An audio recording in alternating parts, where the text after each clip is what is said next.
Boa noite. Estamos ao vivo em todo o país pela TV Cultura, pelas emissoras afiliadas, pela Rádio Cultura Brasil, pelo portal UOL e pelo portal da Cultura no cmais.com.br/jornalismo. A reeleição da presidente Dilma Rousseff pôs fim à mais acirrada disputa presidencial da história do Brasil, mas deixa no ar uma série de interrogações. Por que o Brasil saiu das urnas praticamente dividido ao meio? Por que a temperatura política foi tão elevada? Como explicar tantas reviravoltas na campanha e tantas oscilações nas pesquisas eleitorais? Quais os desafios que Dilma terá de superar no segundo mandato? Para tratar desses e de muitos outros assuntos, o Roda Viva de hoje adotou um formato diferente do habitual. Em vez de uma entrevista com o convidado no centro da roda, faremos um debate que reúne 5 especialistas em temas políticos. São eles: Aldo Fornazieri, cientista político da Fundação Escola de Sociologia e Política de São Paulo; Rubens Figueiredo, cientista político da Universidade de São Paulo; José Alberto Bombig, editor de política da revista Época; Silvio Navarro, editor de Brasil, do site de Veja; Shasta Darlington, correspondente da CNN no Brasil. Como de costume, contamos também com os tuiteiros convidados aqui no estúdio e com os desenhos feitos em tempo real pelo nosso cartunista Paulo Caruso. Bom, vamos abrir a nossa roda, que vai tratar de eleições, com o Rubens Figueiredo.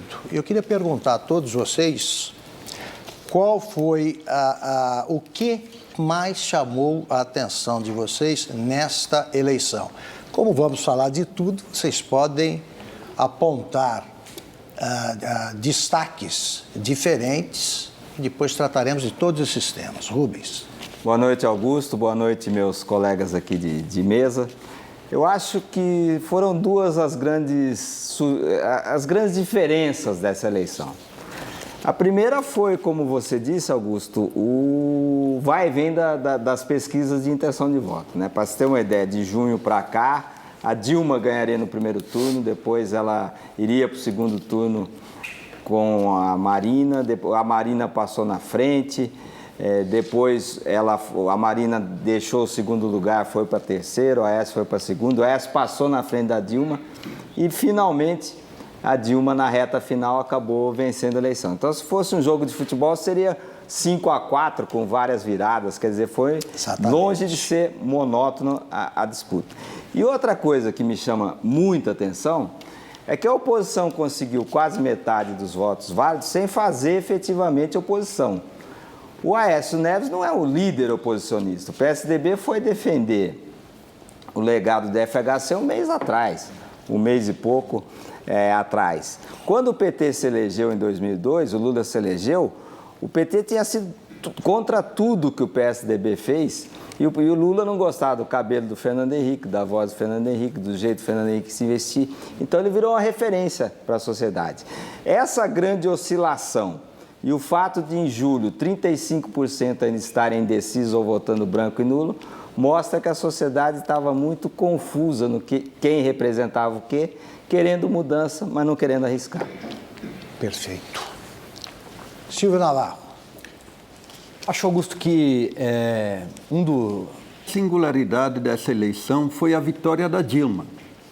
A conjuntura era de mudanças, 70% da população queria mudanças e a Dilma, nesse sentido, ela se resgatou a si mesma. Ela teve contra si boa parte da mídia, como mostra o manchetômetro, teve contra si o mercado financeiro, teve contra si boa parte do setor industrial, teve contra si uma ampla aliança no segundo turno articulada em torno do Aécio e, com tudo isso, ela conseguiu triunfar. Então, foi uma vitória contra a lógica, porque a lógica dizia que a oposição deveria vencer a eleição. No entanto, a oposição perdeu a eleição. Me parece que houve uma incompetência bastante significativa por parte da oposição em não conseguir vencer uma eleição numa conjuntura marcadamente de mudança. Bom, Mick. Boa noite. Vou fazer aqui um contraponto, professor Aldo. Isso, não, já começamos agora a discordar. Não estou discordando, é só no meu destaque. Ou concordar. Eu concordo com ele, ele está falando de fatos e contra os fatos aí, como diz o velho jargão, não há muitos argumentos. Mas eu também acho que essa eleição marcou um esgotamento aí sinais claros do esgotamento do modo petista de governar. Por quê? Primeiro, para encurtamento da distância entre os candidatos de governo e de oposição. O Lula teve uma vantagem muito grande sobre o CR em 2002, sobre o Alckmin em 2006, a Dilma sobre o CR em 2010. Esse ano, essa distância é menor. Começou um processo, parece que, de saturação do Bolsa Família. Os grupos, os grupos que as campanhas fizeram, não há, lógico que ainda há um cabo eleitoral muito forte do governo, mas já começam sinais aí na classe média, nas classes menos favorecidas, de que também é preciso uma coisa mais empreendedora, apontar algum caminho. E eu acho que também a dificuldade das gestões petistas em dar respostas claras aos escândalos de corrupção. A menos que alguém tenha saído desse processo convencido de que o que a Dilma disse sobre o escândalo da Petrobras se encerra ali a questão. Sempre deixando claro que a urna ela não condena e também não absolve, são esferas diferentes. A reeleição da Dilma não significa que o governo está absolvido nesse caso, ainda tem muita investigação para sair, mas ficou claro o seguinte: na minha opinião, depois do Mensalão em 2005, temos um outro escândalo em que eu acho que, novamente, quando se imaginava que o PT ia se reinventar, chegou-se naquele momento até ter um processo de refundação do partido, que a gente vê ali anos depois, é o partido novamente tendo que dar explicações, que não me convenceram pelo menos, sobre o novo escândalo. Então, acho que esses 3 pontos que eu destaquei aqui ficam aí como um desafio para a gestão Dilma, fora a economia, que eu acho que a gente vai abordar mais para adiante. Mas, enfim, acho que os desafios dela são esse aí, reinventar esse modo petista, porque eu acho que nessa toada, dessa forma, chegará com mais dificuldade ainda em 2018. Perfeito. Chá Sandari. Bom, muito obrigada pelo convite. Eu acho que uma coisa que a boa parte da mídia estrangeira está falando até hoje é a polarização dessas eleições. Obviamente foi uma eleição muito acirrada, como falou, mas também estamos ouvindo muita comparação, eu acho exagerado, com Venezuela, com a Argentina, até com os Estados Unidos. Eu acho que a divisão nos Estados Unidos é ainda maior, mas vai ser interessante, olhando para o futuro, para entender se essa polarização vai ficar no eleitoral ou se vai virar realmente uma divisão social, agora, quando ela começa esse segundo mandato. E gostaria de saber de vocês, durante esse debate, o que você acha? Eu vou fazer um comentário ligeiro, eu vou participar também desta conversa e vou externar algumas opiniões. Eu acho que essa polarização, ou este maniqueísmo, né, esse quadro maniqueísta, eu acho que ele se acentuou no segundo turno pela intervenção mais aguda do Lula. É o Lula que se refere que divide o Brasil em eles e nós, pobres e ricos, Nordeste e Sul, e eu acho isso muito perigoso. Acho isso muito perigoso por dois motivos.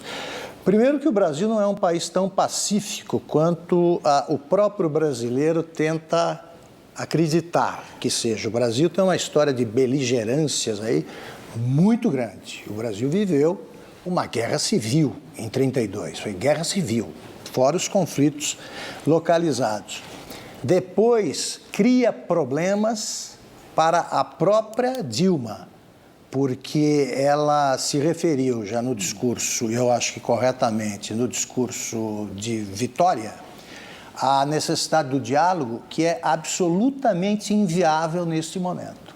E o Brasil precisa de união, mas quando você faz ataques à honra de uma pessoa, e isso o PT repetiu nesta campanha e de maneira com uma intensidade que eu nunca vi, porque porque apresentou a Marina como fraca, a Marina como despreparada, o Aécio como bêbado, o Aécio como agressor de mulheres, como drogados, que depois ultrapassaram todos os limites. Aí você chega e quer conversar com a pessoa, fica um pouco mais difícil. Augusto, a sua observação é muito importante nesse momento. A eleição passou, mas ela deixou um saldo.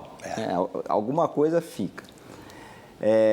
A Dilma, no seu discurso como vencedora, ela deu uma sinalização de algo que me parece o contrário daquilo que o PT e a própria presidente têm feito nos últimos 12 anos, que é dialogar e conciliar. Se a gente for analisar os nomes que o PT destaca para fazer essa interlocução com a sociedade, por um lado, através do partido, e por fazer a própria articulação política, a gente vai ver personalidades como Rui Falcão, que não é exatamente uma pessoa amistosa. Não. Elis Salvati foi a articuladora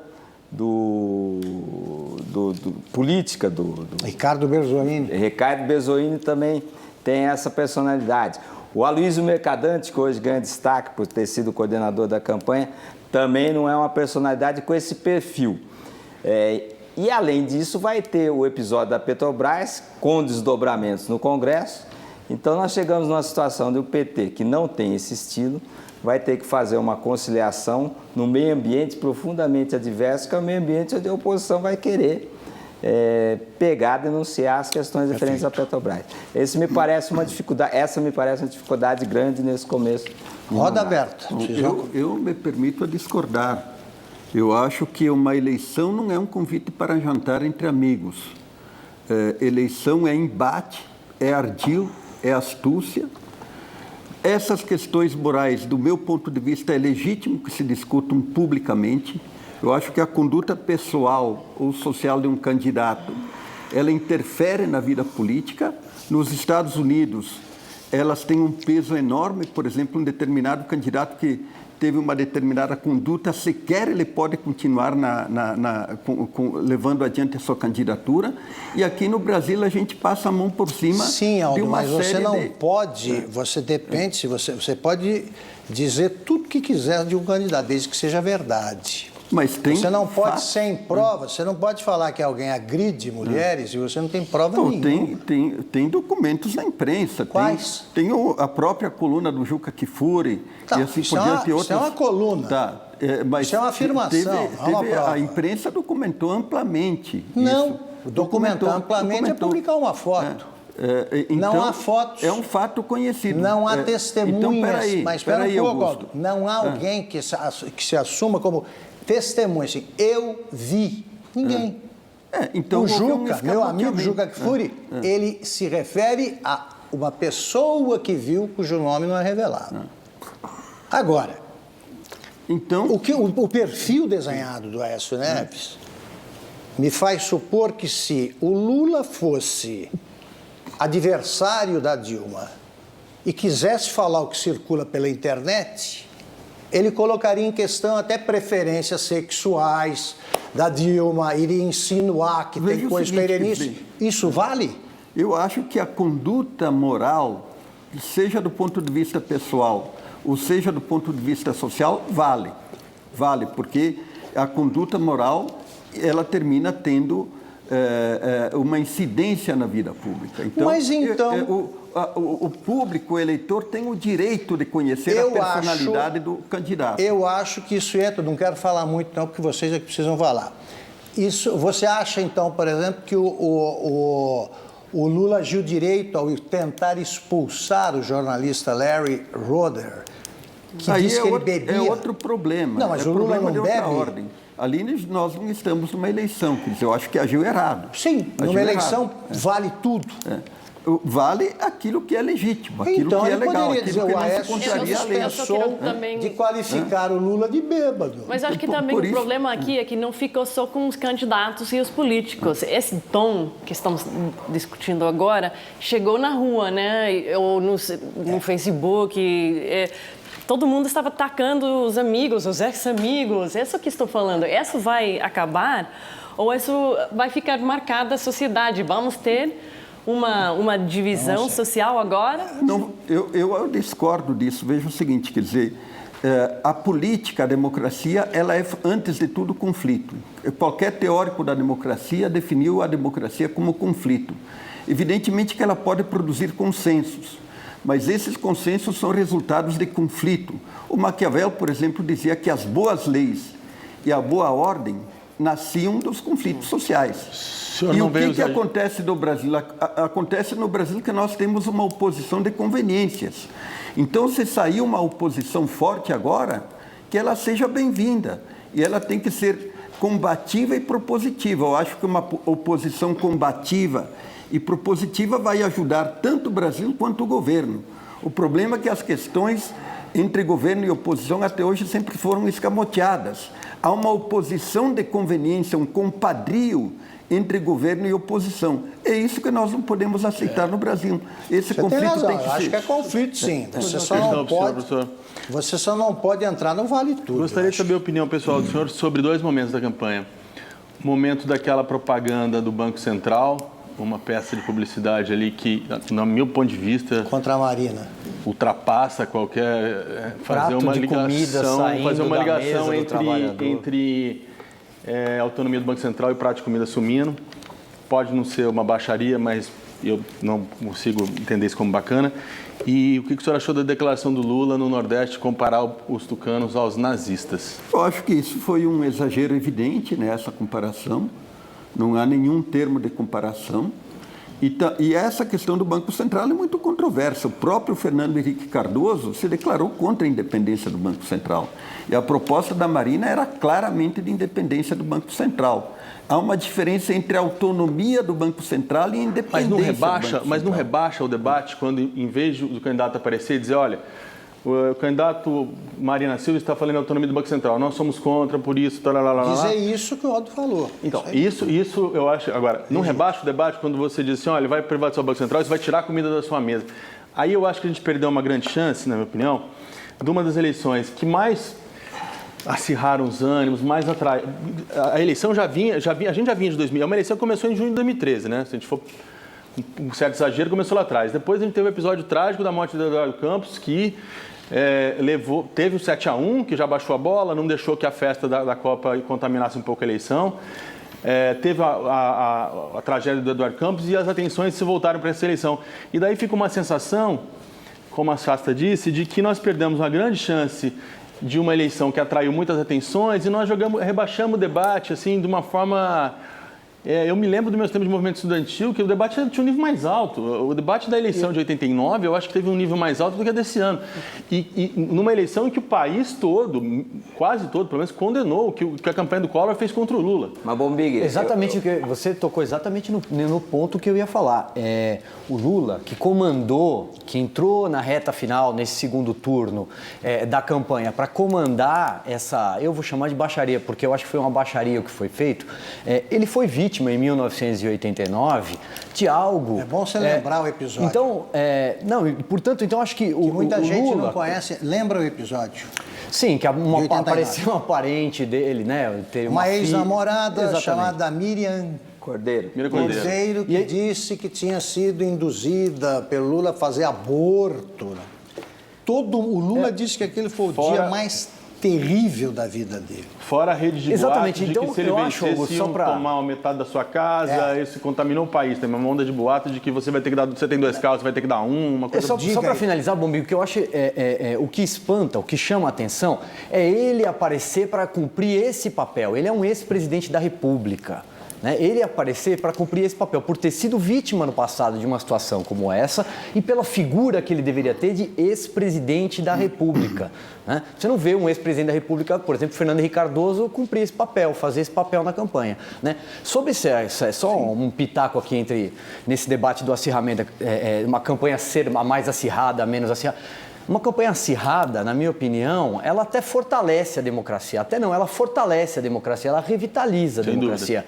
A questão são os métodos que foram usados, né? Esse terrorismo eleitoral, as pessoas no Nordeste, no Norte do Brasil, das pessoas recebendo mensagem que, olha, se o PT deixar o poder, se a presidente Dilma não for reeleita, vai acabar o Bolsa Família. Mas espera não vai aí. ter mais casa popular, né? Silvio. Esse terrorismo eleitoral, isso é terrorismo eleitoral. Mas deixa Isso eu- é um método que a Ele gente foi, tem que ele foi desaprovar. A questão bilateral. não é o Ele foi acirramento. bilateral. Esse terrorismo foi bilateral. Por exemplo, a Dilma foi classificada de terrorista, bandida. Foi disseminada a ideia de que o PT envenenou o doleiro Verdade, e assim o senhor por tem diante. razão. Então, peraí, Não, gente. mas isso não foi Mas feito isso por não foi candidato. oficial, Foi, né? foi feito por campanha. Foi feito Exatamente. por campanha. Não saiu da numa campanha Então, veja o oficial. seguinte, Mas, se minutinho, houve só- baixaria, só tem uma- a baixaria Minutinho, foi ó. ela bilateral. Só não podemos falar ao mesmo tempo, que senão... Então, o é telespectador- minha vez aqui, se Mas é- só para Pois fazer não. um comentário. Nós estamos falando de baixarias difundidas por candidatos. Agora, o que se passa na internet não tem controle, porque é de lado a lado mesmo. Nós estamos falando de candidato. Eu não vi em nenhum momento o ex-presidente Fernando Henrique Cardoso, por exemplo, entrando nessa. Ele não entrou. O que estabelece o limite de uma campanha eleitoral são os eleitores. Não há dúvida disso. Enquanto tiver espaço na mente das pessoas para que a baixaria dê resultado do ponto de vista de oscilação de intenção de voto, isso acontece. É muito provável que o episódio da Miriam Cordeiro hoje não tivesse 0,5% do impacto que teve naquela época. O Brasil evoluiu e evoluiu muito. Me parece que a desconstrução da Marina não é sempre que o ataque dá certo. Não é sempre que o ataque dá certo. Em várias oportunidades o ataque O Kassab em 2008 deu errado. deu errado. Então, é uma linha muito tênue que separa o ataque que tem resultado do ataque que é uma tragédia para o candidato. Agora, o que a gente... então, isso só vai avançar com o avanço do nível educacional do eleitor, com o treinamento... Perfeito. Agora, o que não pode acontecer, como se fosse uma república da América Central ou algo dessa natureza, é que o TSE venha querer disciplinar a campanha quando é algo que a sociedade tem que escolher os limites. Houve baixaria de vários lados, não foi só de um lado, não foi de outro. Então, quando a sociedade rechaça esse tipo de iniciativa, é aí que a sociedade avança, é aí que a democracia se aprimora. De acordo. Perfeito. Aberta a roda. Então, só para concluir, você acha que esse ano, então, com o resultado das urnas, você... Teve um impacto muito maior do que exatamente. Tanto o Mas a ataque não rejeição teve dele subiu impacto, muito, professor. tanto esse ataque não teve impacto, que o Aécio quase ganhou. Mas a sem rejeição fazer dele... oposição. Mas ele sobre entrou a com a rejeição- rejeição desse tamanho, ela cresceu. A E no rejeição Nordeste, nós vamos ter mais tempo para tratar disso daí, então já mudamos de foco um pouco para tratar dos motivos da derrota ou da vitória. Mas eu acho que isso sempre influencia numa eleição decidida por uma diferença tão pequena. Você pode ter num movimento desses a decisão, né? São esses fatores todos que nós vamos discutir agora no próximo bloco. Fazemos agora um ligeiro intervalo e voltamos já com o Roda Viva especial sobre eleições.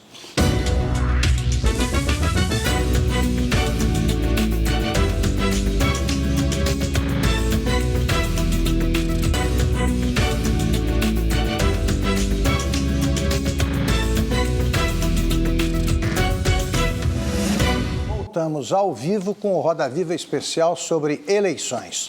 Eu queria jogar aqui no centro da roda, para que a gente discuta, uma observação feita pelo Rubens Figueiredo, quando você disse que a oposição, quer dizer, o Aécio não é líder oposicionista. Eu acho que ele não começou mas acho que terminou como líder oposicionista. Vou tentar explicar por quê. Ele, enquanto o adversário foi o Eduardo Campos, e ele próprio disse isso numa conversa, ele falou, olha, eu me preparo, eu estava como aquele jogador que olhava no relógio e administrava o tempo, porque o Eduardo Campos vinha subindo, ele vinha, e no segundo turno ele adotaria uma estratégia mais agressiva no confronto direto com a Dilma Rousseff. Ele falou, aí de repente cai um avião na minha cabeça e eu sou obrigado a fazer gol. E ele realmente não tem um perfil de político de briga, etc, etc. Eu acho que isso até a campanha agressiva contribuiu para a definição desse perfil. Eu acho que ao longo da campanha ele foi se transformando no candidato do PSDB que pela primeira vez interpretou o pensamento da oposição, do antipetismo que existe. Eu acho que ele sai como um candidato natural da oposição, até pela idade que tem, 54 anos, em 2018, com um problema que eu queria jogar na roda aqui, a derrota em Minas. A derrota em Minas foi um problema e acho que resultou do excesso de autoconfiança. Eles davam de barato que sairiam de lá quantos milhões? Minas Gerais? 4 milhões, uma coisa assim. 4 milhões, uma coisa dessa. A e diferença não foi de aconteceu 550 mil a favor. nada disso. Acho que em 2016 ele vai ter que ganhar as eleições municipais lá e bem para se credenciar. Eu queria saber o que vocês Eu queria fazer o meu ouvido de um político experiente, político do Tucano de São Paulo, uma análise que eu achei interessante. O Aécio, primeiro, não vamos entrar na questão conjuntural aqui da escolha do Pimenta, que não me pareceu a escolha correta. Mas o Aécio passou, como você destacou bem esse negócio, né? É um político mais conciliador e tal. Então você pega o Aécio em 2002, o Lulécio, deixa o Lulécio correr. Aí 2006, o Lulécio de novo, vambora. Cara, né? Na 2010, na crise do Mensalão também, ele como um conciliador entre a oposição e o governo. 2010, Dilma Zia. É difícil, depois de tanto tempo, você ser colocado como um amigo do PT em Minas Gerais, na cabeça do eleitor, de uma hora pode ser mudar, não, agora a sua oposição ferrenha. É complicado. Eu acho que talvez isso pode ter atrapalhado ele. Lógico, tem as questões regionais de Minas Gerais, aquela história de ser um Brasil em miniatura e tudo mais, mas eu acho que ele fez sim essa mudança, né, essa inflexão para uma oposição, mas que talvez esse passado recente de ser um político conciliador e essa imagem que ele tinha deixado antes de um diálogo com o PT, quase um amigo do Lula, talvez tenha atrapalhado ele em Minas Gerais. Não sei. Bom, Miguel, concordando com o que você está falando, mas assim, talvez, eu acho que esse discurso, o Aécio não é o líder da oposição e tal. Eu acho que isso tem muito mais a ver, talvez, com esse perfil dele, de ser mais conciliador, de ser mais negociador, do que com a bagagem que ele está levando a partir de agora. Não tem um político que sai das urnas com 51 milhões de votos que não seja líder da oposição. Né? Então, que conseguiu feitos durante a campanha, ele conseguiu atrair para si o apoio no segundo turno dos candidatos derrotados, conseguiu atrair a Marina Silva, e a gente sabe que isso não era fácil de conseguir naquele momento. Levou o PSB com ele, o PSB começa o ano como oposição, é um partido importante no Senado, um partido importante na Câmara, então acho que é muito mais a questão do perfil dele, porque ele é sim o líder da oposição a partir de agora, e com a vantagem que o Augusto bem falou, ele é jovem, ele tem tempo. Não, sem dúvida. Né? Eu acho que tem que ponderar um pouco melhor as coisas. Em primeiro lugar, o que determinou a derrota do Aécio? Eu acho que foram erros de campanha. Eu diria que, por exemplo, quando ele nomeou Armínio Fraga ministro da Fazenda, foi um erro, e principalmente pelas declarações que o Armínio Fraga deu, dizendo que o salário mínimo estava muito alto e dizendo que não sabia o que sobraria dos bancos centrais. Ele abriu um enorme flanco para o ataque da Dilma. E a Dilma, nesse sentido, ela foi mais astuta, porque ela fez uma campanha centrada em cima de algumas questões concretas e reais que tocam o dia a dia da população. Por exemplo, em cima do salário, em cima do emprego e em cima da manutenção da renda em alta. Então, eu acho que foram essas questões mais concretas que determinou o voto de muita gente. E, nesse sentido, eu digo que o Aécio cometeu alguns erros. Um outro erro foi ele insistir muito na tese da inflação. Pelo discurso do Aécio, há um descontrole inflacionário do país. E, de fato, não há. Há uma inflação alta, mas não há nenhum descontrole inflacionário.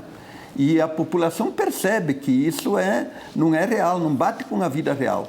Então, eu acho que essas questões da vida real, elas foram muito determinantes no resultado final da eleição. E só uma última coisa, eu acho que a liderança do Aécio não é tão tranquila assim.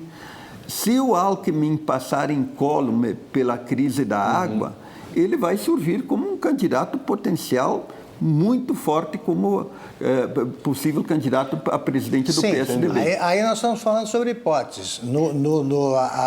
O que disse o Silvio é sobre um fato real. Um cara que acaba de sair com 51 milhões de votos, realmente ele é um dos candidatos possíveis aí com enorme chance disso se concretizar. Agora, veja bem. Eu acho que vamos dividir. Okay. Só o seguinte: o mapa eleitoral desenhado pelas eleições, eu acho que colide com a tua análise. Porque em São Paulo, eu atribuo boa parte desse resultado à sensação de que o governo apresenta números falsos sobre crescimento, inflação e emprego. E isso vai se agravar, sim. Em São Paulo, onde as coisas sempre se manifestam primeiro, esse tipo de problema, a Dilma teve 1/3 dos votos.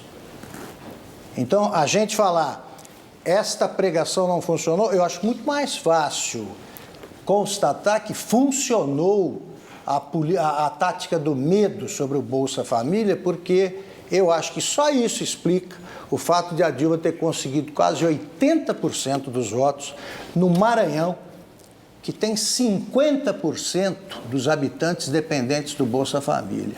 50%. Augusto, é isso. Mas não é... Não é só isso. Não é só isso. O Aldo tem toda a razão. Se a gente fosse apelidar a campanha da Dilma com um indicador, seria IDH. Se a gente fosse apelidar a campanha do Aécio com um indicador, seria superávit primário. Eu acho que aí está a grande diferença. E a memória recente da ascensão social é muito forte. É muito forte. O sujeito está lá vendo o debate, a televisão que ele está olhando, ele comprou no governo Lula. Tem uma foto ali da primeira viagem de avião que ele fez na mesinha do lado. O filho chega, entrou na faculdade. Isso não é pouco. Isso é muita coisa. Essa mudança, essa revolução. Tem o livro do Renato Meirelles sobre a favela. É impressionante. Você tem 18, 20% de empreendedores na favela. Então, houve uma mudança cultural que não pode ser atribuída só ao Bolsa Família, que movimenta a economia das pequenas cidades do Nordeste, mudou toda a vida das pequenas cidades do Nordeste. E o PSDB incorreu num erro crasso, que era tentar convencer a população que há 12 anos tem na cabeça que o Bolsa Família foi feito por Lula, que aquilo lá foi feito pelo Fernando Henrique. Quer dizer, isso não entra na cabeça do eleitor. Isso é de uma ingenuidade do ponto de vista de marketing político gritante. É óbvio que ninguém vai acreditar nisso para quem interessa. Então, nesse sentido, o Aécio fez muito discurso, ele pregou para convertido.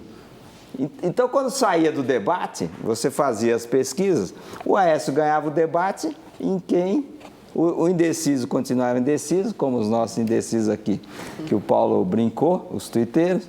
O indeciso continuava, o eleitor da Dilma achava que a Dilma tinha ganho, e o eleitor do Aécio achava que o Aécio tinha ganho. Eu assisti debates com vibração, parecia torcida. Agora, só para terminar, você não tem briga de torcida uniformizada em pré-temporada. Então, esse estímulo que a sociedade tem, ou teve até agora, de ver um debate virulento, de achar que é mentira o comercial de um candidato de outro, isso não vai acontecer daqui para frente, pelo menos por um certo tempo. A tendência... Não vai acontecer esse debate, você disse? Não vai. Esse acirramento na sociedade, né? Hoje eu estava num debate, um dos debatedores falou que ele viu na frente da FAP carros com bandeira do PT sendo atacados. Isso não é uma coisa corriqueira, né, na nossa vida democrática. Nem costumava acontecer. Nem costumava acontecer. Então, eu acho que isso vai depender muito da presidente colocar aí água na fervura, como dizem no Rio Grande do Sul, para serenar os ânimos. Até porque esse tipo de debate deve ser travado no Congresso. E lá ele vai se travar. Vai ser travado vai ser aceso. O debate, até porque nós temos esse caso aí da Petrobras. O problema, eu acho que essa história de que a corrupção não interessa ao eleitorado, isso aí é uma lenda difundida por quem está querendo proteger ladrões. Porque Brasília, por exemplo, que é a cidade que mais vive esse clima, essa sensação de que a corrupção é institucionalizada e impune, ela acabou com essa praga de Roriz e Arruda, elegeu um governador que, até prova em contrário, é um homem de bem, e elegeu um senador que é uma prova de que no Brasil o Regufe, o que era pré-condição, ser honesto, virou programa de governo, porque ele só com o fato de ser honesto, ele já virou deputado, senador e daqui a pouco é governador. Então, também tem isso. Roda aberta. Só queria fazer um ponto falando de se Aécio realmente é o novo líder da oposição. Eu acho muito importante perguntar que porcentagem do voto que ele ganhou foi um voto para Aécio Neves ou foi um voto contra o PT? Porque, mesma forma, falamos se os votos para Marina Silva mudaram para Aécio Neves ou não. Só falando com pessoas na rua. Se você perguntava a pessoas saindo depois do voto, você votou em quem? Eu votei contra o PT. Eu acho que talvez seja difícil mensurar completamente isso, né? Mas para você ter uma ideia, eu falei isso agora há pouco, eu acho que o voto em São Paulo, esses 15 milhões de votos no estado de São Paulo, essa diferença de 7 milhões, né, que ele teve em relação a ela, para mim isso é claramente um voto contra o PT. São Paulo deu um recado contra o PT. Eu acho que aqui então, a coisa... Até que ponto é líder Aécio Neves? Por quê? Porque Aécio Neves é um senador de Minas Gerais, né? E até... Para lembrar um pouco, no período pré-campanha, isso era um dos temores dos tucanos, era um dos temores do PSDB, que era se o eleitorado paulista ia aceitar um mineiro. Tinha por conta de divisões internas no partido e tal. São Paulo respondeu. Uma lenda que o acompanhou durante a campanha, né? O Alckmin não convida para inaugurações. O Serra não faz campanha para ele, não sei. Tá aí a resposta. Eu acho que nessa pergunta tem duas coisas interessantes que me chamaram muita atenção. A manifestação da quarta-feira à noite na última semana, lá no Lago da Batata, espontânea, muita gente lá, nunca tinha visto. Porque tem a gente que cobre política, eu, Silvio, todo mundo, Augusto, muito tempo aqui, sabe que sempre teve essa piada da militância do PSDB, né? Que não tinha ninguém na rua e tal. Mas na véspera da eleição tinha muita gente na Paulista, gente que foi espontaneamente. Isso é um dado novo, que eu acho que na oposição nos últimos anos. Tem que prestar atenção. Mas o que disse o Aldo, é importante que haja oposição e governo bem definido. A outra coisa, agora tem uma outra coisa também,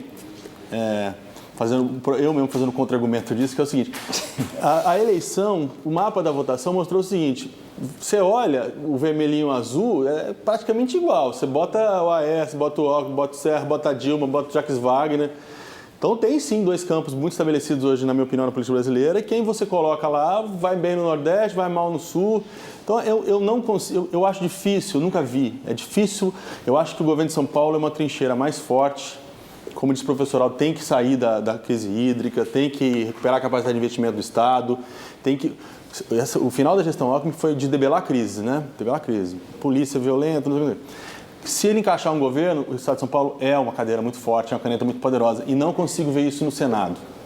Acho que o Senado é um lugar onde vão exigir muito do Aécio, e eu não sei se ele está disposto a isso, como o Augusto colocou, uma posição mais de um oposicionista, a tem faca que- nos dentes todo dia, tarará. Então, precisa ver, não acho que... Aldo, você que falou menos agora. Deixa eu falar o seguinte, quer dizer, em grande medida essa campanha aqui ela foi determinada pelos acontecimentos de 2013.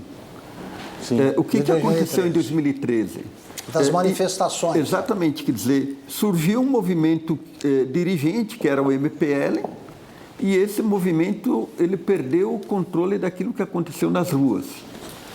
E o que aconteceu sucedâneamente? Aconteceu, digamos assim, uma violência dos Black Bloc, surgiram novos movimentos sociais, houve uma pulverização de agendas e de demandas, houve uma certa violência e aí eu acho que o Alckmin ele foi muito astuto, muito inteligente. Porque, em primeiro lugar, ele falou que ia colocar os Black Bloc na rua.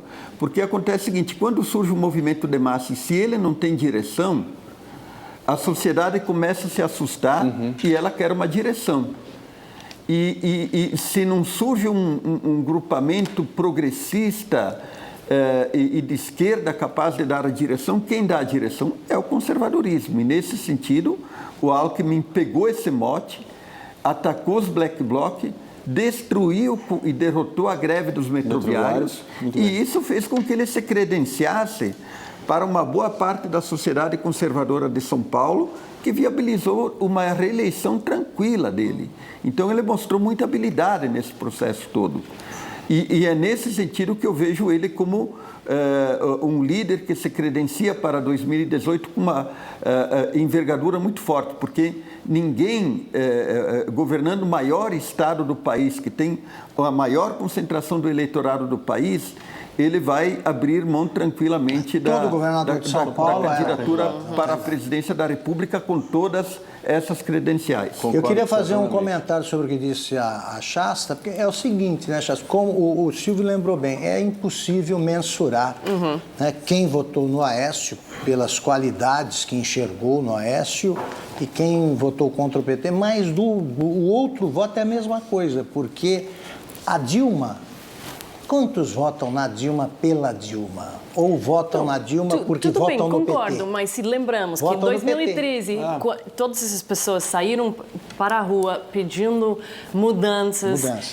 Criticando políticos em geral, e vemos que Aécio Neves conseguiu capturar uma parte, mas não ganhou.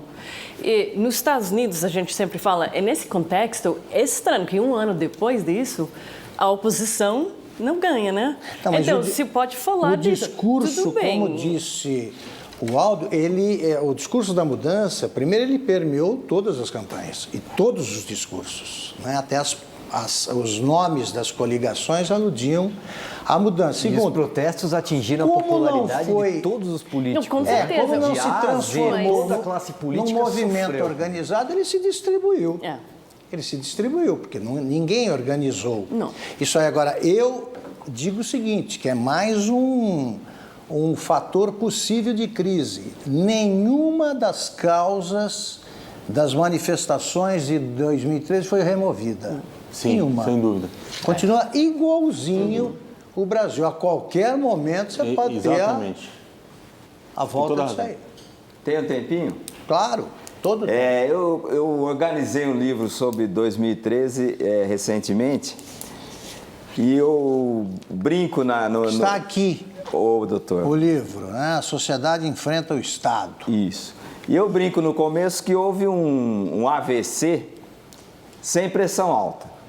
Que você vai analisar os dados, a Dilma estava bem avaliada, não tinha problema grande de corrupção, Alckmin bem avaliado, Haddad no melhor momento que um prefeito teve. Sim, sem dúvida. Naquele momento. Quem foi para a rua. Então, e tem dois tipos de interpretações. Tem a interpretação que aquilo lá não valeu nada, que está cada vez mais corrente essa interpretação, ou que é bobagem. Bobagem. Que eu chamo a interpretação Raul Seixas, né? É a metamorfose ambulante, assim mesmo. E tem a interpretação Paulinho da Viola, que foi um rio que passou em minha vida, que não aconteceu nada. Também não é. Também nem tanto ao mar, nem contra a terra. Se não houvessem aquelas manifestações, a Dilma ganharia no primeiro turno, mostravam todas as pesquisas de opinião. E o PT caiu de algo em torno de 28% de preferência partidária para 14%. Então, eu acho que o movimento de 2013, aquelas manifestações, elas jogaram a política para um outro patamar. Quer dizer, tem uma colega sua do New York Times que entrevistou uma manifestante, ela falou assim: nós queremos tudo e queremos agora. E o governo saiu para dar tudo agora. Não foi? Fiz pacto pela saúde, pela educação, mobilidade, vamos fazer reforma política, que a presidente retornou. Então, esse movimento precisa ser melhor estudado, porque esse AVC sem pressão alta, como o Augusto falou, é muito difícil de prever e pode dar em qualquer momento. É verdade, tanto que aí assumimos a nossa culpa, por exemplo, os jornalistas. Nenhum de nós previu nada daquilo, a gente nem desconfiava. Nem o E nenhum instituto de pesquisa, muito porque menos. enquanto eles davam ali popularidade de 70 e tanto, 80 e tanto, a coisa estava fervendo embaixo.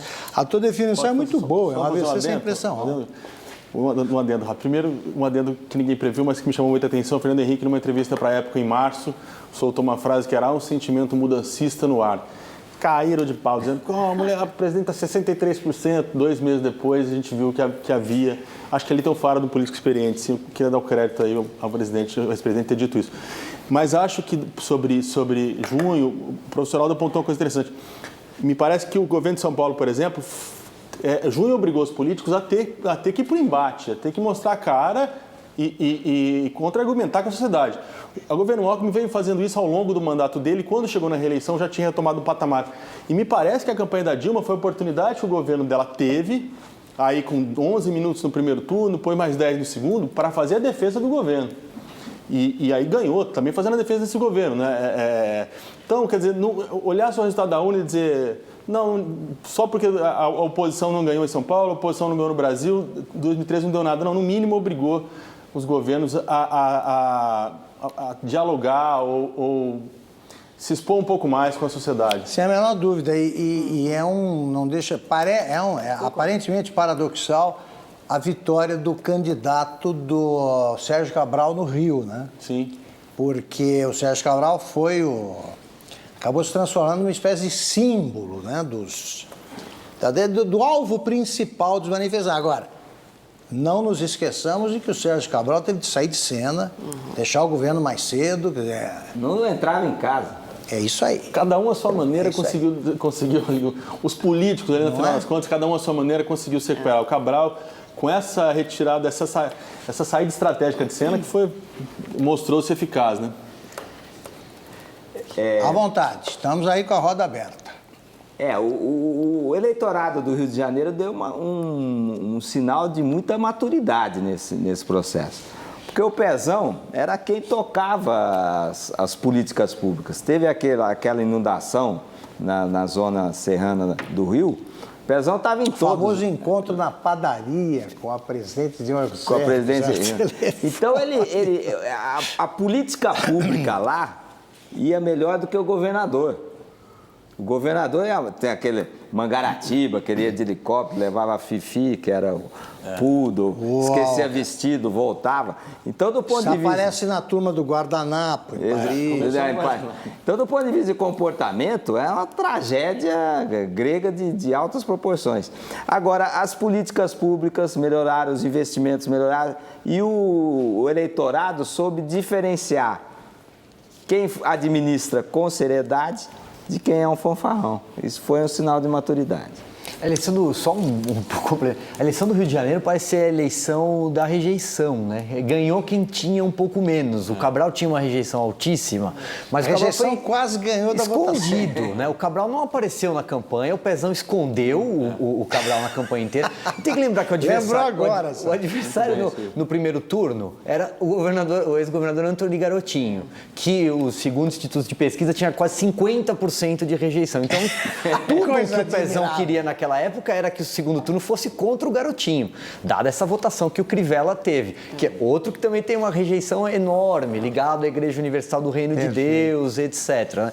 E o quarto candidato era o Lindbergh, que não decolou, porque justamente a rejeição ao PT lá. Vamos tratar disso já já. Vamos para mais um rápido intervalo e voltamos logo para o Roda Viva especial sobre eleições. Estamos de volta ao vivo para falar sobre as eleições deste outubro. Eu queria introduzir mais um assunto aqui, além das questões econômicas e que devemos falar, como bem lembrou o Bombig, que introduziu o seguinte assunto. É evidente que o ex-presidente Lula continua sendo o principal líder do PT e o grande eleitor do PT. Agora, eu queria saber o que vocês acham do que houve nessas eleições, porque ele tentou repetir em São Paulo, no estado de São Paulo, o que houve com a prefeitura, né? Ele elegeu Fernando Haddad, desta vez a votação do Padilha foi muito baixa, e isso se repetiu também no Paraná, com a ministra Gleisi Hoffmann, teve uma votação muito baixa, e no Rio, com o Lindbergh Farias, também teve uma votação muito baixa, quase abaixo de de 2 dígitos. A que vocês atribuem isso?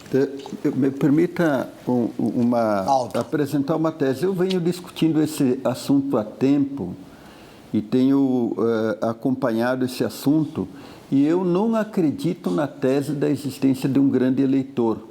Não. Não acredito. Quer dizer, o Lula é um grande líder, mas não é um grande eleitor. Por que não acredito? Na verdade, o que define uma eleição? O que define uma eleição são as conjunturas.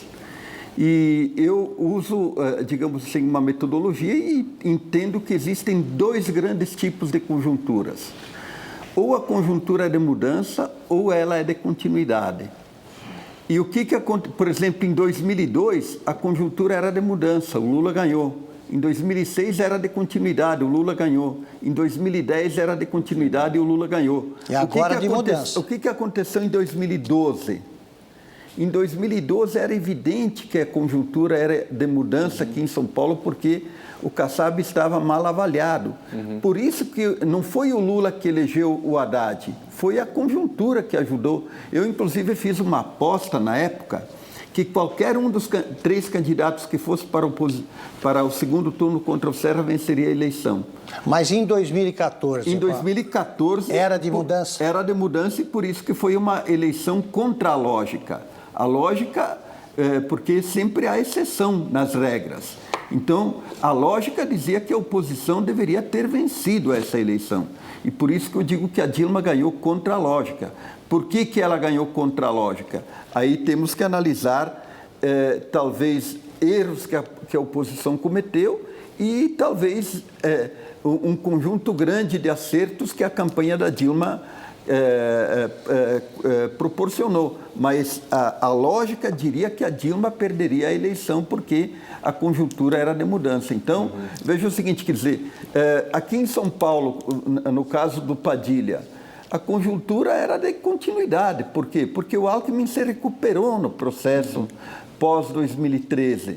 E não adiantava colocar qualquer candidato. Concordo com o Bombig que talvez a Marta tivesse um patamar de eleição mais alto, mas ela não ganharia a eleição. Não ganharia a eleição. Só para deixar claro o que vocês acham? Não, só para chegar ao meu ponto, que a gente foi comentado aqui no momento que a gente não estava ao vivo. Mas eu sei que políticos, conversando com gente do PT com quem eu converso, dizendo o seguinte: o Padilha era um bom nome até esse momento que o professor está apontando, que havia um sentimento de mudança. Depois, quando veio 13, não sei o quê, já tinha uma corrente no PT que ninguém ia ali bater de frente com o Lula, por causa da liderança do Lula, mas já dizia o seguinte: nesse momento, talvez não seja bom, porque a eleição da Dilma já estava ameaçada, como o senhor bem colocou. Talvez fosse melhor um político mais experiente, com um recall, com uma casca mais grossa para defender o governo Dilma e evitar que ela tivesse uma votação ruim em São Paulo. Então, lá no final do ano, já achavam que talvez não fosse uma boa insistir com uma candidatura nova, que era uma incógnita. Então, já havia, sim, de fato, essa questão no PT, se era a hora ou não de inventar um candidato, tentar repetir a fórmula 2012. Acabou ficando Padilha e era um candidato pouco conhecido, não chegou ali, eu acho que não chegou nem a 15, né? Foi o que o Zé Disseu teve em 94. Eu vou me permitir discordar um pouco do professor Aldo. Acho que é a primeira vez que acontece isso, professor. Mas eu acho que o grande eleitor, ele existe. A conjuntura, ela ajuda. Mas você tem exemplos, vários, de que se não fosse a apresentação do grande eleitor, do seu candidato, e nós temos um formato de campanha que onde tem televisão, isso é importantíssimo, Exato. você não teria esse tipo de só a conjuntura.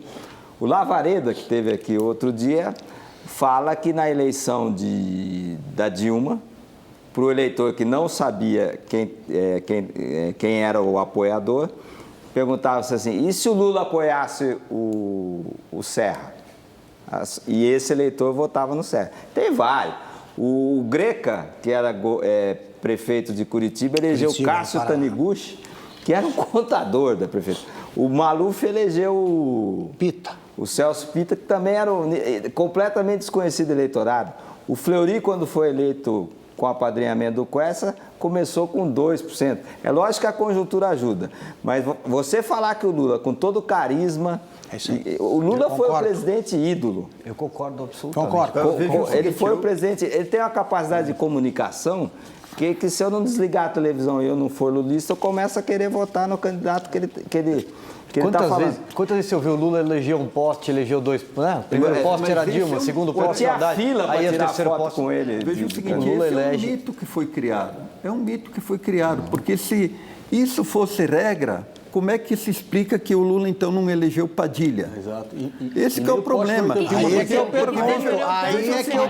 Uma questão do eleitorado do interior de São Paulo e o eleitorado da capital. Veja o seguinte, Chega uma hora em que a fórmula se desgasta. Não é que a fórmula se desgasta. Mas também tem que... Em 2012, por exemplo, por que se elegeu Haddad e não se elegeu o candidato do PT em Salvador? Em Campinas, o mais forte. Em Campinas, que era aqui perto. O que acontece? Acontece o seguinte, que o que define a conjuntura de conservação ou de mudança? É se o governo é bem avaliado, se ele apresentou resultados positivos ou não. Então, em 2010... o Lula elegeria um poste. Por quê? Porque a conjuntura era de conservação, mas ela era de conservação por causa do resultado do governo. Se o governo do Lula fosse ruim, o carisma dele não elegeria a Dilma. Esse que é o problema. Então, o problema é que no meio jornalístico e no meio da ciência política se criou esse mito que é um mito que não é verdadeiro. Sim, mas quem mais estimula esse mito é o próprio Lula. É ele o autor da frase de poste em poste, eu vou iluminando o Brasil. São três os fatores. A conjuntura ajuda. Tem várias cidades onde perdeu em Curitiba, era bem avaliado, perdeu no governo do Ceará, era bem avaliado, perdeu em Jundiaí, agora era bem avaliado. Então, a avaliação, a partir de um certo patamar, dá uma chance muito grande para o incumbente, ou para quem o prefeito, o governador ou o presidente apoia. Outro ponto é a questão do esgotamento. Esgotou-se o ciclo em Porto Alegre, esgotou-se o ciclo em Curitiba, esgotou-se o ciclo no Ceará, esgotou-se o ciclo em Jundiaí. Você tem um ciclo. Provavelmente a próxima eleição para presidente vai ser muito... O governo mineiro era bem avaliado. O governo mineiro era bem avaliado, São Paulo é uma exceção. E tem a qualidade do candidato, que também influencia. Você não pode... Se não fosse o Pezão, provavelmente a eleição seria muito difícil. O Pezão tinha uma boa imagem perante seus eleitores. Então, como tudo na ciência política, né, professor? As coisas são complexas e envolvem várias dimensões. Mas no caso do Lula, especificamente, eu acho que ele teve já uma força muito maior e ele é um comunicador político de pouco paralelo na história mundial. A Shasta está precisando falar também. Eu só acho interessante, porque eu morei aqui no Brasil do 96 até 2001. Naquela época, Lula realmente não era o que é hoje, digamos. As pessoas falavam sobre ele como, vai tentar de novo. Agora é o Lula que todo mundo está falando, mas não é que também nasceu assim, né? Tinha que... E a própria Dilma mostrou que ela como o professor Rubens bem colocou, que ela não é um poste. Nessa eleição mostrou que a Dilma, na minha opinião, já mostrou em 2010 que ela tinha os méritos. A Dilma entrou na campanha que eu ouvia de Tucano em 2010 dizendo, primeiro debate, vamos lavar ela. E ela foi para os debates e fez um enfrentamento com o Serra. E esse ano, assim, na minha opinião, o mérito dela, da pessoa Dilma, da candidata Dilma nessa campanha é muito grande. Em nenhum momento ela baixou a guarda. Embora acho nos que tirou a debates teima não- ali, se é o Lula não, acho que é o mérito dela. Embora não tenha sido tão brilhante nos debates. Não digo nem nos debates, Augusto. Eu acho que só nos momentos da campanha. Em todo momento difícil, você nunca viu a Dilma dar aquela... Porque se o candidato... A gente que está sempre ali, né, botando termômetro nas campanhas, se o candidato dá uma fraquejada, a tropa também desanima. Então a Dilma teve vários momentos ruins para ela, de reversão de expectativa nessa campanha, e ela, quando ela foi... Primeira vez que o PT virou atrás. Ela foi uma candidata muito mais forte, uma candidata cascuda. Ela foi para o e essa debate da eleição Band dela, atrás. A primeira vez que ela entrou num debate atrás, numericamente, ela foi para aquele debate da Band. Fato. E eu achei que ela foi melhor naquele primeiro debate do segundo turno, que é um debate bem importante. Mas só para dizer que eu acho que independentemente do Lula, essa eleição mostrou que a Dilma tem sim um mérito dela, não é só uma criação do padrinho. Aliás, o que vocês acham que precisa mudar nessa fórmula, nessa legislação brasileira para melhorar a campanha? Primeiro, não Esses pode... debates, por exemplo, são chatos. São chatos. Com mais... colocar 8 pessoas, qualquer coisa de 8 essa fica é a chato. principal, né? essa é a principal regra, a principal mudança que tem que ser feita emergencialmente, né? Porque na atual legislação, todos os partidos, né? O candidato cujo partido tem representatividade na Câmara dos Deputados, elegeu o deputado, pode participar dos debates. Aí você tem aquela profusão de candidatos nanicos, que você faz um debate tedioso, chato, Mais que 3 pessoas só impede o funciona confronto aqui. direto entre os candidatos que de fato tem que debater, né? Augusto, conta aquela passagem do candidato Aécio Neves, quando ele estava em terceiro lugar, que você estava contando nos bastidores. Ele contou, foi numa entrevista ao Silvio, né? Melhor momento. O pior momento Pior da momento campanha? dele. Sim, ele disse numa entrevista à Veja que o pior momento foi depois daquele debate do SBT. Naquele momento ele não estava bem posicionado nas pesquisas, estava em terceiro lugar. Meio sem chance. E para o debate, a Marina Silva e a Dilma ficaram polarizando, trocando perguntas, e ele ficou, de certa forma, escanteado, tendo que debater com nanicos, né? E aí, a partir dali, aquele foi o momento que ele considerou como mais difícil e mudou. Teve de fazer perguntas. Naquela deu um ocasião exemplo. ele teve que ficar debatendo com o nanico, justamente. Não, você deu um nome ali. Quem era o Levi personagem? Fidelis. Eduardo Jorge, Levi Fidelis, candidato Isso do aí, Aerotrem. assim. Teve um debate que acho que foi o Collor, ele tinha que perguntar para o Nanico, ele falou, fala qualquer coisa aí. Bom, no último bloco nós temos de tratar do legado que a Dilma vai herdar dela própria, né, e tratar das questões econômicas. Vamos agora para mais um rápido intervalo e voltamos já com o último bloco do Roda Viva especial sobre eleições.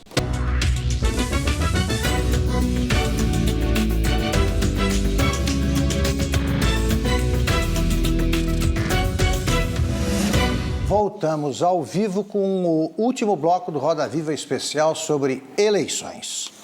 Bom, a presidente Dilma Rousseff vai ter de lidar com problemas econômicos que não são, na minha avaliação, não são simples, nada simples. Hein? A situação do Brasil me parece complicada. O professor Aldo desenhou um quadro mais otimista, mas eu acho o seguinte, ficou claro para mim, naquela entrevista concedida pela Dilma ao Bom Dia Brasil, no confronto de números que foi estabelecido entre os que ela apresentava e os que a Miriam Leitão apresentava, que o caso do Brasil a situação é difícil e o governo insiste em tratar como se não fosse. Esse me parece o problema principal. O ministro Manteiga se transformou numa figura brasileiríssima, é o ex-ministro em exercício, né? Já saiu e fica. Então eu pergunto, como é que vocês acham que a situação vai ser enfrentada pela Dilma? Como é que ela vai remontar a equipe? E como é que ela vai ter que lidar, por falar na herança que ela própria se deixa, como é que ela vai lidar com os desdobramentos das revelações sobre a Petrobras? Rubens. Olha, eu acho que do ponto de vista econômico, ela tem que dar uma resposta que resgate a credibilidade do Brasil como um país onde você possa investir, ter contratos que são cumpridos, poder ter seu retorno. Esse é um ponto importantíssimo. E isso envolve a melhorar as contas públicas de uma maneira enérgica. E melhorar, acima de tudo, algo que já tem sido feito, muito pouco divulgado pelo ministro Guilherme Afif, o ambiente de negócio. Eu acho que o Brasil tem um potencial empreendedor extraordinário e precisa melhorar com rapidez o ambiente de negócio, facilidade para abrir empresa, fechar, um sistema tributário mais simples, menos exigências burocráticas. Eu acho que essa sinalização do ponto de vista econômico é importantíssimo. Agora, a presidente não pode se aferrar à questão de que você acertar as contas públicas é arrochar salário. As coisas não precisam ser necessariamente incompatíveis. Até porque o aumento do salário mínimo está vinculado ao crescimento do PIB de 2 anos atrás, e isso já vai ter uma limitação no aumento desses aumentos. E eu queria chamar a atenção, para finalizar, de uma pesquisa que saiu recentemente pelo Datafolha, que aumentou o otimismo do brasileiro em relação à economia, no momento que todos os dados objetivos mostravam o contrário. Isso pode ser um pouco efeito da propaganda, mas o povo brasileiro é o mais otimista do mundo, se você colocar como vai ficar a sua vida nos próximos 5 anos. Isso é bom, isso pode melhorar um pouco esse ambiente de polarização, de quase divisão com o qual nós saímos da eleição. E se o governo conseguir estimular esse espírito empreendedor do brasileiro, facilitar a vida de quem faz negócio, principalmente parar de brigar com o grande capital, né? O ministro Paulo Bernardo falou há 2 anos atrás, algo nesse tempo, que o empresário brasileiro fica com um beicinho. Quer dizer, não é assim que governo e iniciativa privada devem se tratar. Eu acho que deve haver um estímulo para investimento. O Brasil é um país com uma potencialidade enorme, uma agroindústria muito grande, precisa ajeitar o ambiente de negócio, as contas públicas e cuidar da infraestrutura. A soja que sai de Goiás é uma das mais baratas do mundo, a que chega no porto já não é tão competitiva. Perfeito. Sobre a inflação, alguma coisa? Sobre corrupção? Eu acho que ela tem que dar uma sinalização enérgica daquilo que o seu governo vai fazer. Durante os debates na campanha, ela falou muito, eu autorizei, eu fiz, mandei investigar. Eu acho que não é por aí. O Brasil tem instituições. Agora, ela deve ter uma sinalização muito clara para a sociedade, o que aconteceu realmente, admitir os erros que certamente aconteceram durante o período que ela teve lá, para resgatar a confiabilidade. Senão, a oposição vai vir em cima e ela pode ter dificuldade para fazer esse amplo processo de diálogo ao qual ela se propôs. Aldo. Veja o seguinte, eu acho que do ponto de vista econômico tem alguns problemas graves para serem enfrentados, particularmente a situação fiscal, né? Tem que haver um ajuste das contas públicas. Isso é urgente que se faça no primeiro ano para que os outros anos possam ser mais tranquilos, né? Tem todo o problema da infraestrutura, que é um gargalo do desenvolvimento, do crescimento do país. E aí há que se buscar investimentos. Eu acho que a Dilma demorou muito em desencadear esse processo da infraestrutura, mas aparentemente ela aprendeu com os erros, com os preconceitos ideológicos e agora tem um programa andando, né? Eu acho que a questão da inflação é uma questão, mas não vejo um descontrole, mas é preciso atacar a inflação. Evidentemente que ela tem que mexer com tarifas administradas, tem que mexer com o preço da gasolina para, inclusive, recuperar a credibilidade da Petrobras, né? E, por fim, eu queria falar um pouco sobre a corrupção. O PT, um dos grandes problemas do desgaste do PT e do antipetismo é a corrupção. Veja o seguinte, quer dizer, o Maquiavel tem uma frase lapidar sobre a corrupção. Ele diz o seguinte, muitas vezes os resultados acusam e os fatos muitas vezes os fatos acusam e os resultados escusam. Então, se o governo produz bons resultados, muitas vezes a corrupção é perdoada. E quando o governo começa a produzir maus resultados, a corrupção pega, e foi o que aconteceu agora. Então, o governo Dilma não produziu bons resultados e a corrupção pegou de forma violenta o PT. E o PT tem que, não só o governo, mas principalmente o PT, tem que tomar uma atitude de limpeza ética e moral. O PT, eu tenho dito sempre o seguinte, quando o PT assumiu o poder em 2002, ele adotou a ideologia do novo rico. As pessoas começaram a andar diferentes, pegaram poderosíssimas escavadeiras e escavaram fossos entre o povo e o político, entre o político e o militante, perdendo toda aquela ideologia republicana que se pressupunha que o PT tivesse. A exemplo do Pepe Mujica do Uruguai, ou a exemplo de um Olívio Dutra no Rio Grande do Sul, que deixando de ser governo, ele pegou o ônibus e foi trabalhar no Banrisul.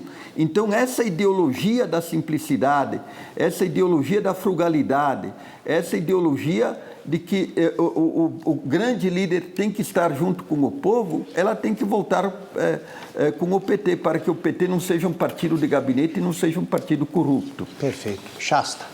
Bom, eu acho que o próximo ano, 2015, vai ser um ano difícil para a economia de qualquer jeito. Então, ela realmente tem que ter coragem para lidar com a situação fiscal, ajustar as contas.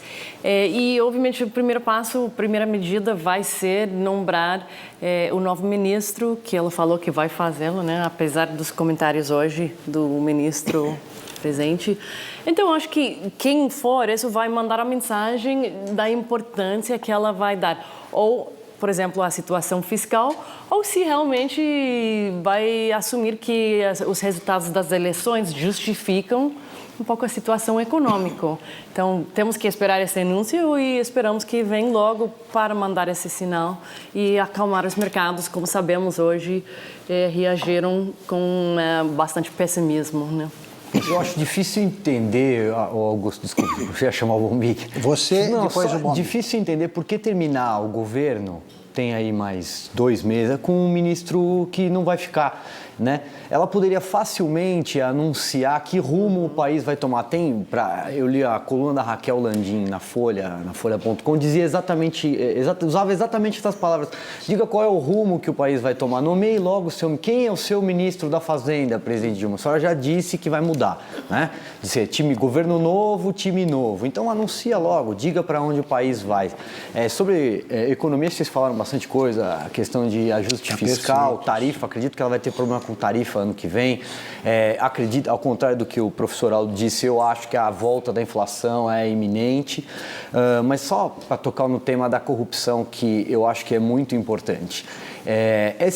Esse escândalo da Petrobras, o Petrolão, que vai chegar ao Supremo Tribunal Federal, já está, na verdade, mas só vai crescer daqui para frente, porque ele envolve uma série de políticos, uma série de partidos. Aqui ninguém está dizendo que é culpado ou não, cabe à Justiça e ao Ministério Público, à Polícia Federal investigar, mas você vai ter uma grande parte, uma gama enorme de políticos, de caciques, de lideranças importantes do Congresso Nacional a partir do próximo ano, investigados ou até respondendo ao processo, né? A memória do Mensalão de 2005 e 2006 mostra que é muito difícil para um presidente governar um país quando o Congresso está alvoroçado desse jeito, com CPI aberta, com os políticos sendo investigados.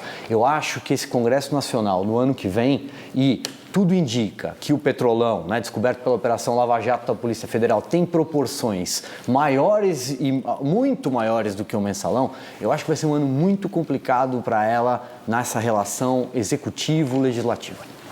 Eu acho que o ano dela já começou. Eu acho que o ano dela começou, acho que enquanto o cara ainda estava lá varrendo as últimas sujeiras da festa de ontem, ele já estava com a conta na porta do Planalto hoje, que eram os mercados, que é a corrupção, que é tudo mais. Então, acho que ela vai ter que se reinventar, vai ter que...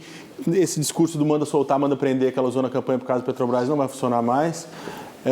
E eu acho sim que ela tem que fazer uma separação muito clara com a postura que o PT e o presidente Lula adotaram no Mensalão, que sabidamente foi uma postura de passar a mão na cabeça dos meninos ali, acobertar e tudo mais. Eu acho que ela tem uma chance histórica nesse sentido de fazer um divisor de águas. Eu não vou tratar esse tema da corrupção da forma como o partido tratou até agora e como o ex-presidente Lula tratou. Se não fizer isso, acho que vai sedimentar ainda mais uma imagem do PT que é completamente diferente da imagem que o partido surgiu lá atrás, como um partido da ética, enfim.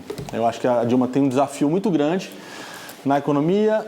Economia, isso. Na economia, eu acho que estou com o Silvio ali. O grande temor é a questão da inflação e acho que ela tem uma desconfiança muito grande dos mercados. Criou-se essa imagem de que a Dilma é a ministra da economia, que ela não deixa ninguém mandar, que é ela que manda, que ela é intervencionista. Né? Vai ser complicado. Acho que o ano começou hoje, na verdade. Ganhou a eleição, mas perdeu aí um finalzinho de respiro. Acho que as respostas têm que começar a ser dadas a partir de agora. Né? Eu acho que 2015 é um ano que já começou. Né? Acho que o Silvio lembrou bem também, pouco tratamos, não tivemos nem tempo para tratar disso, mas a composição do Senado ficou mais interessante.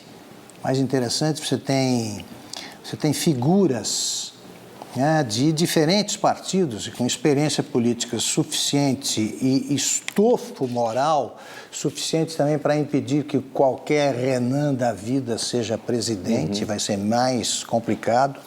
A escolha do presidente da Câmara vai ser outro problema, porque o Henrique Eduardo Alves nem pode tentar ficar, porque não se elegeu governador e não será mais deputado federal. Acho que eu vejo com mais esperança a formação do Congresso e acho que, por tudo que dissemos aqui, que é sempre bom registrar que o Brasil melhora quando realiza, me parece que a sétima eleição presidencial consecutiva. Estamos nos habituando a eleger o presidente. A vitória, independentemente de desdobramentos, de casos de corrupção, etc., a vitória da presidente Dilma Rousseff é incontestável, ganhou, venceu, né, democraticamente aí as eleições. As críticas que fizemos à campanha não invalidam o resultado, nem nada, e acho que a gente conseguiu tratar de vários temas interessantes. Eu agradeço muito a presença de vocês aqui e a clareza com que vocês debateram esses assuntos. Porque, infelizmente, o nosso tempo acabou. Poderíamos ficar aqui mais algumas horas conversando sobre essa eleição, a disputa presidencial mais acirrada da história. Eu agradeço a presença do Aldo Fornazieri, do Rubens Figueiredo, do José Alberto Bombig, do Silvio Navarro, da Shasta Darlington, enxergando menos ali, dos tuiteiros convidados, do nosso cartunista Paulo Caruso. Agradeço a você, telespectador, que nos acompanhou até esta hora. Boa noite, boa semana a todos e até a próxima segunda.